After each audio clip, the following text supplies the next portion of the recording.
सजा भी सुनाई, लेकिन ये वहाँ की हाई सिक्योरिटी जेल से भी चुपचाप वहाँ से भाग गया और भाग के इसने नए देश को अपना ठिकाना बना लिया। हालांकि थाईलैंड की गवर्नमेंट ने इनको शूट एट साइट का ऑर्डर दे दिया था, लेकिन पकड़ नहीं पाए इस बिकिनी किलर को। अपराध के कारण जो उसको नाम मिल रहा था, नाम से सजा मिली नहीं मिली, लेकिन मजा बहुत मिला उसको। और चार्ल्स के साथ यही था। चार्ल्स ना लोगों को छोड़ नहीं रहा था, रेप करने के बाद छोड़ता नहीं था, मार देता था। तो चार्ल्स लोगों को छोड़ नहीं रहा था और पुलिस उसको कोई पकड़ नहीं पा रही थी। और पर्सनालिटी थी उसकी ऐसी कि हजारों महिलाएं उसके साथ आकर्षित हो जाती थी एक बार मिलने किसी एक लड़की से। इनफैक्ट कुछ महिलाएं तो जब वो जेल में होता था तो कोर्ट से परमिशन लेने पहुंच जाती थी कि मैं जेल में शादी कर लूंगी, उसके साथ जेल में रह लूंगी। 2017 में शोभराज की जब ओपन हार्ट सर्जरी हुई थी नेपाल में, उसे ब्लड की जरूरत पड़ी थी। वहां पे 45 अलग अलग औरतें दुनिया भर से उसको खून देने के लिए आ गई थी वहां पे। ना इसकी किसी से लॉयल्टी, ना इसका किसी से कमिटमेंट, बस इसका चार्म इतना था। ये था चार्ल्स शोभराज।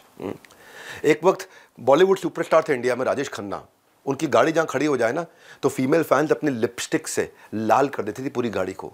और शोभराज का भी जलवा ऐसा ही था कि राजेश खन्ना को भी जलन हो जाए। हाँ, होटल में हो, जेल में हो, हॉस्पिटल में हो, उसको हर जगह लड़की चाहती थी। इसकी स्टेपफादर की गर्लफ्रेंड तो के साथ तो रिलेशनशिप था ही था इसका, जो मैंने काउंसलर बताया उससे भी।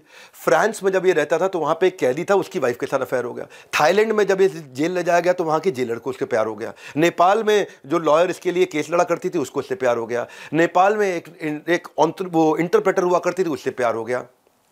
सो इसको अपने क्राइम के करियर में और सेलिब्रिटी बनने में इसका चार्म और इसके गुड लुक्स का फायदा होता था। इसके ऊपर आज तक 8 किताबें लिखी गई हैं, 4 बायोग्राफीज बनाई गई हैं, 3 डॉक्यूमेंट्रीज हैं, एक बॉलीवुड की फिल्म भी है मैं और चार्ल्स, नेटफ्लिक्स की वेब सीरीज भी है द सर्पेंट। अब मैं आपको समझाता हूं, ये आगे बढ़ते बढ़ते ब्रूटल मर्डर में पहुंचा। चौथा अध्याय, चैप्टर का नाम है अ ब्रूटल मर्डरर। किसी को ना मारना एक बात होती है, लेकिन किसी को ऐसे मारना कि देखने वाले की आत्मा कांप जाए अंदर तक, वो और बात होती है। ऐसा बन चुका था चार्ल्स शोभराज। इतनी सैडिस्ट मेंटालिटी, मजा आता था उसको। शोभराज अपने विक्टिम को मारने के बाद ना शरीर की ऐसी दुर्दशा करता था जो कि कोई जानवर भी ना करे, जानवर खुद डर जाए कि मैं ऐसा कर सकता हूं क्या। 1975 का जो काठमांडू का मर्डर केस था, जहां इसको अरेस्ट करके बाद में अरेस्ट किया गया था, जो काठमांडू की कहानी है ना, वहां शोभराज जिस होटल में रुका था वहां एक कैनेडियन टूरिस्ट था बाजू वाले कमरे में। इसका इधर कमरा, उसके जस्ट साथ वाला कमरा, वहां कैनेडियन टूरिस्ट था।